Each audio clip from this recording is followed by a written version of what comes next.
Above the King's Chamber in the Great Pyramid are 5 further chambers. And these chambers are roofed and floored with granite beams that weigh about 70 tons each. And there are hundreds of them, which, to put in context, a 70-ton beam is equivalent in weight to 35 large SUVs. These 70-ton granite beams have been elevated to a height of more than 350 feet above the ground and carefully and precisely placed in position. It is very hard for archaeologists to explain how that was done using purely leverage and mechanical advantage. You can say, oh, perhaps they built a ramp and hauled the stones up the ramp.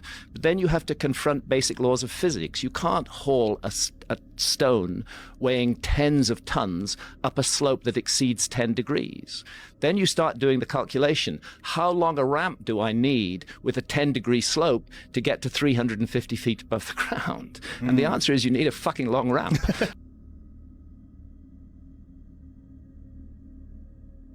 There's no evidence that a mummy was ever there. No mummy has ever been found in any pyramid, ever. Ancient Egyptians considered their pharaohs gods.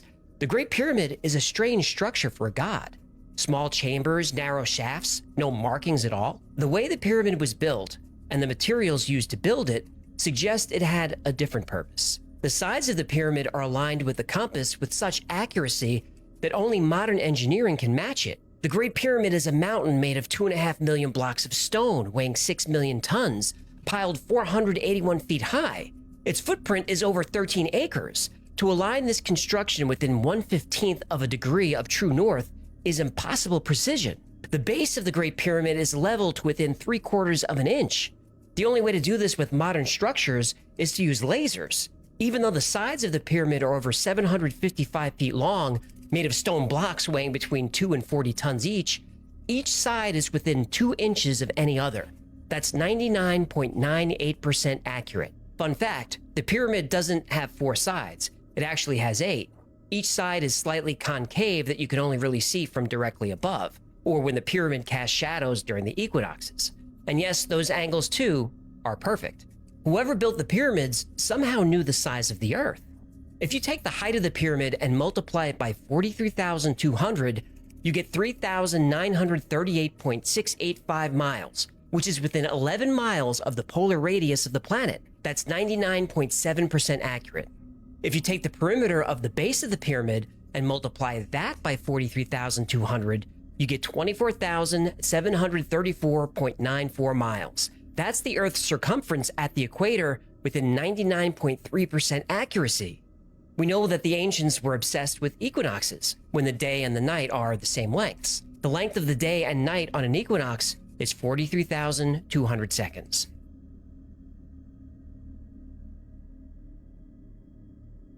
In Egypt, right, you have the 3 main pyramids everyone kind of really knows of. They're aligned with the Orion star system, not now, but on a particular precessionary period, they align with Orion.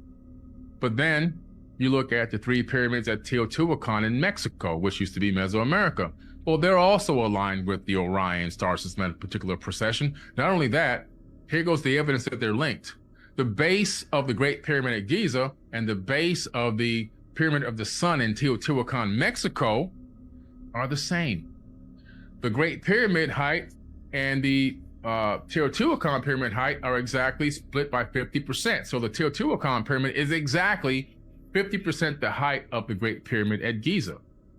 And so we say, wait a minute, what's going on? They're both built on top of aquifers. Even though the aquifer in Giza is dried out now because the Nile has withered away and moved a different direction, but it was there. And we know that the aquifer was there because the aquifer tubes are still underneath the Great Pyramid. I've actually been inside of them. And then you see the Teotihuacan pyramid built on top of an aquifer. Both of them probably had the same purpose. At least one of the purposes was similar, which was power generation, wireless power generation. And so you look at the pyramids in China. Well, there's 3 famous pyramids in China that also align with Orion and are put in the same exact position and are built on top of an aquifer. So how in the world can you have this? Then all of a sudden you take the USGS.gov geological survey map of the Earth's magnetic field, and right out of these pyramid sites around the planet, up whips out a gigantic magnetic field. How in the world do you have that kind of coincidence?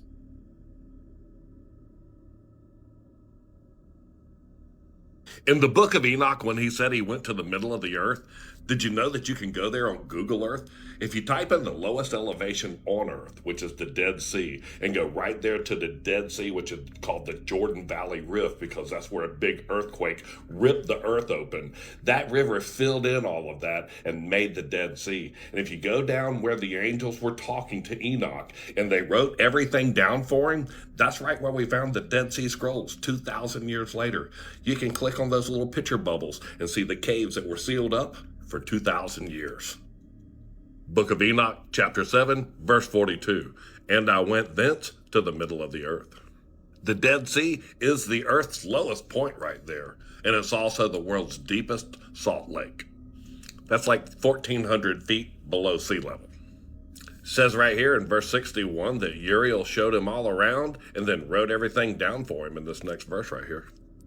At the beginning of chapter 7 in the Book of Enoch, it tells you that Uriel is a holy angel that is over the world and over Tartarus. This valley with those caves up there, that's what AI thinks Tartarus looks like. And this is the cave that they found the Book of Enoch in. Genesis, Enoch, Exodus, and the Book of Jubilees were the most prominent scrolls found. Book of Daniel, chapter 12, verse 9. And he said, Go thy way, Daniel, for the words are closed up and sealed till the time of the end. Go to my bio page, click on my link tree right there, and then go right down here and click on the Book of Enoch, the Watchers, and you can read all of that for yourself. Do everything you can to spread the word. Did you know these people right here put a Bible verse on all of their products? Behold, I stand at the door and knock. You know me and my family love you, so like and follow the trumpet for more. And in Jesus' name, have a blessed day.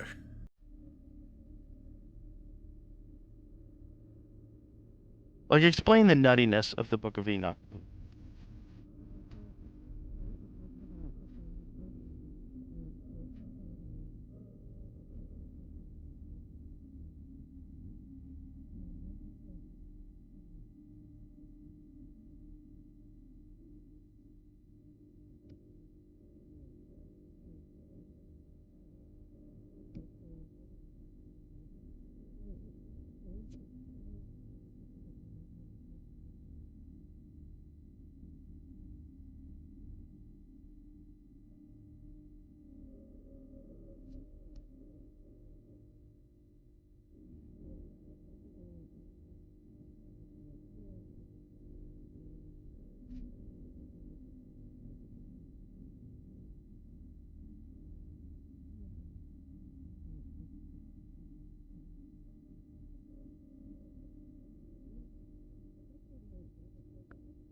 Wow.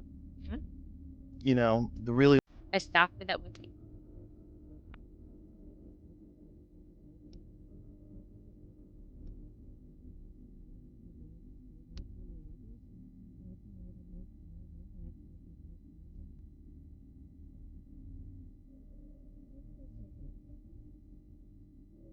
this is nuts. I think we're probably going to be responsible for like the Book of Enoch sales probably increase on Amazon.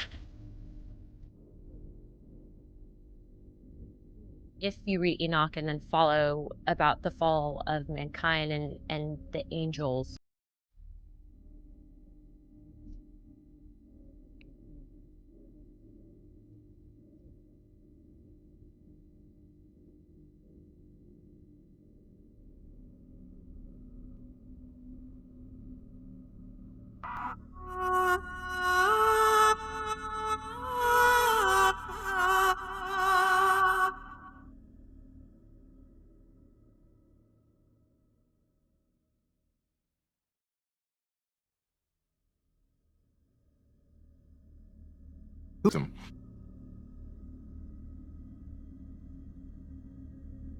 Knowledge.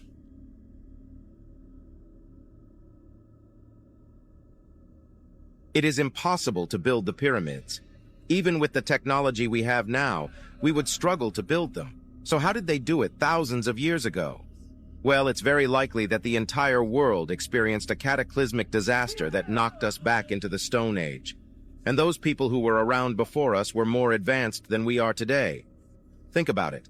The materials they used for these pyramids come from the mountains, hundreds of miles away. The Great Pyramid is almost aligned perfectly to true north, south, east, and west. The coordinates for the Pyramid of Giza matches exactly to the speed of light. But that's just a coincidence, right?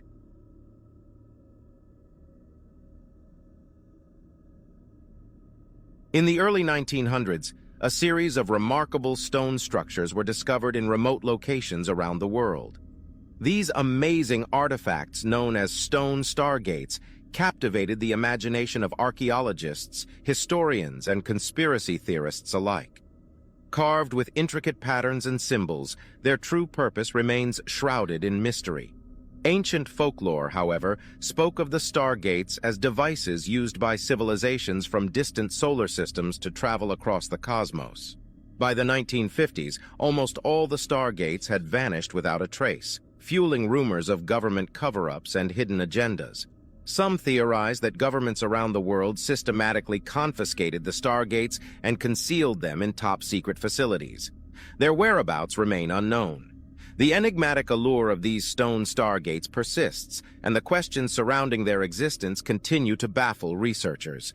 As we delve into the past, the enigmatic allure of these ancient structures continues to leave us wondering about the untold secrets they might hold. Will we ever unravel the mysteries of these stone stargates, or will they forever remain hidden in the shadows of history, waiting to reveal their cosmic secrets? Only time will tell.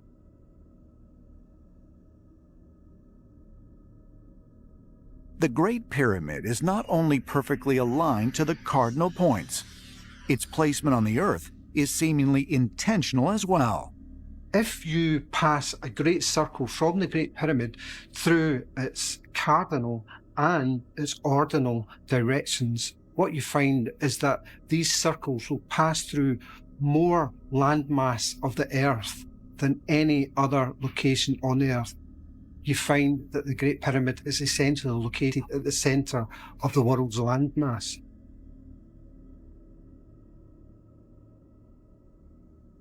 Those blocks on the roof of the King's Chamber weigh 70 tons each. Now, Egyptologists will tell you that, they could move heavy blocks because they put them on wet sand and they push them along on wet sand. Well, maybe if you're just at ground level, that will do. But when you're 350 feet above the ground, as you are in the King's Chamber, that won't do at all. I don't think anybody knows how they did it, how they lifted those stones, how they brought them up to that level. I think we're looking, again, at a lost technology.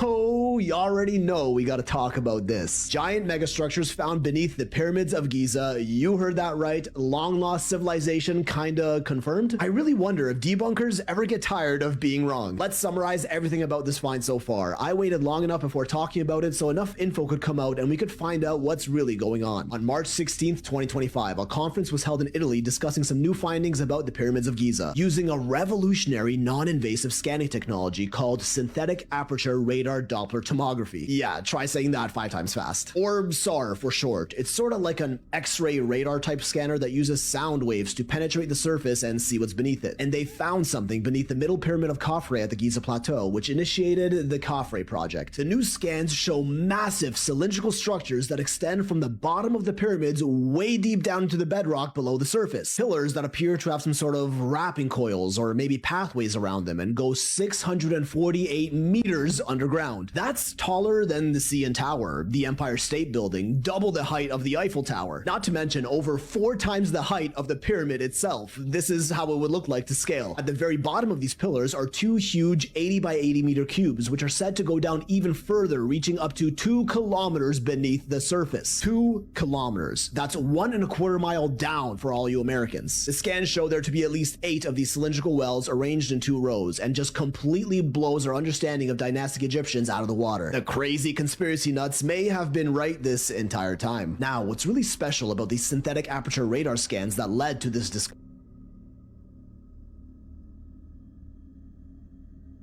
Why are there pyramids all over the world? They must have known something about pyramids that the rest of us haven't caught on yet. And look at, in the Great Pyramid in Egypt, King's Chamber and the Queen's Chamber, two of those chambers are made with the hardest rock, glass smooth. How did they move these 600-ton, 1,000-ton? We would have a hard time moving them with our modern equipment. There were civilizations that were here and built things that we can't do today. But we like to think, since we're Johnny-come-lately, we're the smartest in the universe, and we don't know much about those civilizations that have wiped themselves out with their high technology.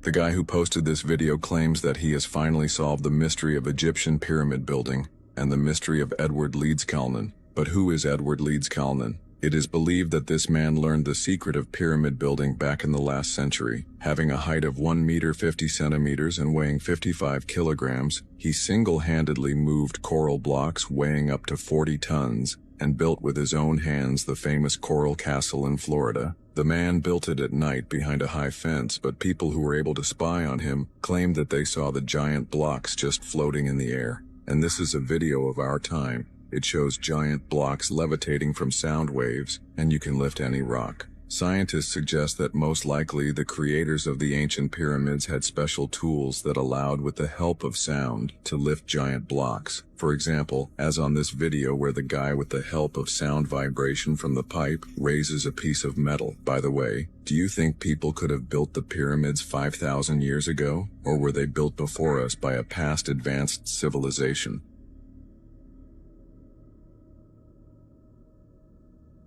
The ancient Egyptians didn't build the pyramids, but discovered them over 30,000 years later, and they even told us who the real builders were. Disclaimer, just a theory, entertainment purposes only. The Giza power plant theory explains why they were built: to deliver wireless, free, and clean energy to everyone worldwide. Now that we know why, we're asking, who was the original creator of this energy system? Nikola Tesla, one of the truly most ingenious pioneers of the past decade, proposed a global network of towers that would provide electricity to everyone around the world. Tesla himself was a little obsessed with the pyramids of Egypt and genuinely believed that they served a higher purpose. In fact, his idea of this network of energy towers was based on his studies of the pyramids, which eventually turned into the Giza power plant theory. So were our ancient ancestors also aware of this principle of unlimited wireless energy for everyone? And how would you even use this sky energy if we had it? In Tesla's model, it would work just like radios, Wi-Fi, and cell towers do today. Every home would have a receiver that draws this energy from the atmosphere and into their home. Exactly what is seen in that of the alleged Tartarian Empire, who's said to have made use of this same energy system, which we'll explore in a future video. Don't worry about that. Receiving towers in modern times, sure, but what about 5,000 years ago? Man, if only Egypt had some sort of tall structures everywhere that could act as that contact point for this energy. Oh,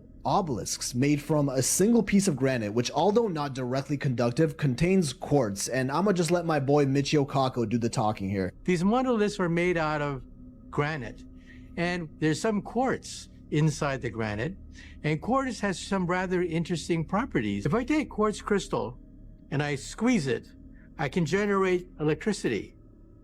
Now, some people believe that the obelisks were like lightning rods that absorbed electrical energy from the heavens. And it's been found that these obelisks were likely also capped with a conductive metal called electrum, which would have been able to receive electric currents. But no, wait, hold up. If the Egyptians really did use electricity, they should have evidence of that everywhere. That's not exactly something that you can hide. Oh, but they might, like in their famous Dendera light carving, which features what looks like a giant light bulb being held up, which no one has yet been able to explain. Or these hieroglyphs depicting a series of wires connected to what look like batteries. Of course, these are strictly speculation, but these carvings really do exist. And what about the pyramids themselves? Never mind there not being a single hieroglyph or record of their construction, which there isn't. But why are there no records of them actually using the pyramids for energy? That's because this theory suggests the Egyptians never built the pyramids. They found them. Built by another past civilization and discovered after having been dormant for tens of thousands of years. Pyramids are deemed to be at most 4,500 years old, but this is just a guess. You can't even accurately carbon date limestone or granite. Radiocarbon dating is a process that uses the half-life of carbon to find out how old something is, and contrary to popular belief, is actually pretty accurate. But it only works on things with carbon in them, like wood or bones, not rocks. The age of the pyramids was straight up guessed through historical cross-referencing as well as carbon dating stuff stuff like wood inside the pyramids or the mortar between the bricks, which are pretty rough guesses at best. On top of that, the Egyptians had records of everything they did, from fishing to farming, but not a single record of them building the pyramids, the greatest achievement of their civilization. That's like climbing Mount Everest and then writing a book about what you had for breakfast a year ago. The Google debunkers love bringing up this. The Diary of Merer, a papyrus script recovered in 2013 that actually mentions the construction of the pyramids? Not really. This script only outlined the process of adding limestone casing stones to the outside of the pyramid, which I don't think anyone argues the Egyptians didn't do. Not the actual construction of the core of the pyramid, which is still nowhere to be found, so nice try. Suggesting they might have not actually built the pyramids, but discovered them from much longer ago, built by a civilization far more advanced than we could have ever imagined. Even the Egyptians themselves have records that trace their lineage of pharaohs back 30,000 years, to which we dismiss as mythology. To this day, the Edfu temple in Egypt tells a story on its walls of a previous civilization that was,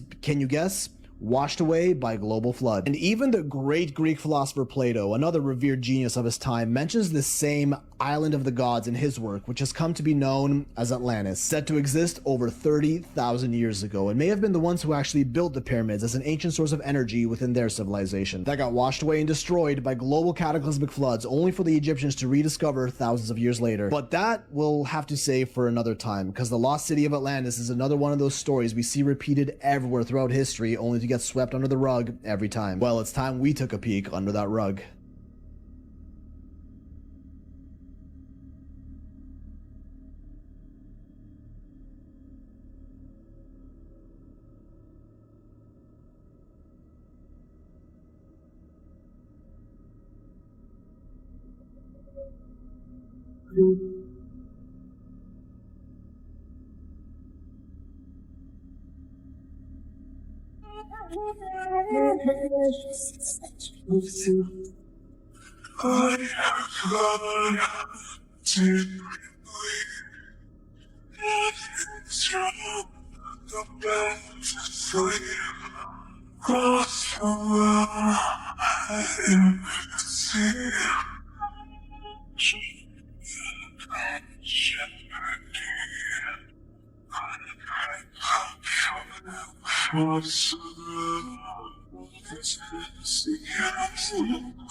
Free unlimited energy for the entire world. They really tried to tell us it wasn't possible. All right, calm down there, Mr. First Law of Thermodynamics, because we had one of the smartest people in history on the job. It's said that Nikola Tesla actually invented a system for free wireless electricity accessible by everyone on Earth. Turns out he may not have been the one who came up with it, but was using ancient knowledge over 5,000 years old. Tesla is famously quoted as saying, "If you want to find the secrets of the universe, think in terms of energy, frequency, and vibration." What was he trying to tell us? He has quite the resume. The founder of alternating current, which runs our entire power grid today, and was also a huge advocate of free wireless electricity, which is exactly what his Wardenclyffe Tower project intended to do. A structure that was designed to harness energy from the natural vibrations of the earth and convert them into electric potential. Exactly what the Giza power plant theory suggests the pyramids were built and used for. Tesla publicly demonstrated his use of wireless electricity by famously lighting light bulbs without any wires attached to them. Wardenclyffe Tower was the scaled up version of that, and millionaire JP Morgan saw incredible potential in profiting from Tesla's ideas, so he helped fund the construction of this tower. And just like the pyramids, it was built directly on top of underground aquifers, cavities beneath the surface with powerful flowing water that produced natural vibrations, using copper wires and iron rods extending deep beneath the surface to transmit this energy up through the tower and into the atmosphere, then distribute that energy wirelessly around the world for anyone to use through a conductive layer of Earth's ionosphere. According to him, Earth was a giant electrical generator spinning around two magnetic poles, which it is, and it produces a ton of energy. In the 1897 patent Tesla filed, he claimed that at a certain altitude above the Earth, there's a stratum of air that can conduct electric currents, which at the time was considered wacky pseudoscience, but in 1952 was discovered to actually exist, known as the Schumann resonances. Through this conductive layer of the atmosphere, the electricity would theoretically be distributed around the world via a network of receiving towers. Tesla, along with many eyewitness reports, claimed that the tests of the tower in 1903 were incredibly successful. They lit up the night sky and even powered nearby objects. Newspapers even reported on it, like this: Tesla's amazing plan to harness free currents, back when you could actually report on the news without getting censored. But ask any debunker who wasn't there and they'll tell you these towers didn't produce enough electricity to be useful and were also harmful to anyone near them. In order for this network of wireless energy to work, it would need quite a few of these towers in key locations around the world. When Tesla asked JP for more money to continue his work, Mr. Morgan took a look and realized it wouldn't end well for him if he continued. JP Morgan owned General Electric, AT&T, copper and coal mines, lumber yards, rubber plants, steel mills, railroads, all of which required the consumption of traditional fuels to keep running. If he invested in more of these towers to deliver virtually free energy to everyone in the world, it would render the rest of his businesses obsolete. So he cut off funding and even told his rich friends to ignore this project, despite Tesla sending him monthly letters asking for more money for 5 years straight. Tesla lost his funding, the tower was destroyed, and he died relatively poor, having all of his work seized by the government after his death, never to be seen again. And strangely enough, the Government Office of Alien Property was standing by and ready to take a shit as soon as Tesla passed in 1943, raiding his New York City apartment and warehouses, confiscating all documents, some of which were given to a certain John G. Trump. Quite an interesting tale for another time. Skeptics love calling Tesla a mad scientist crackpot, dismissing this theory as pure fiction, but his list of inventions is among the most impressive out of almost anyone in history. Along with his revolutionary experiments, Tesla invented AC electricity, which powers your home, and the electric motor,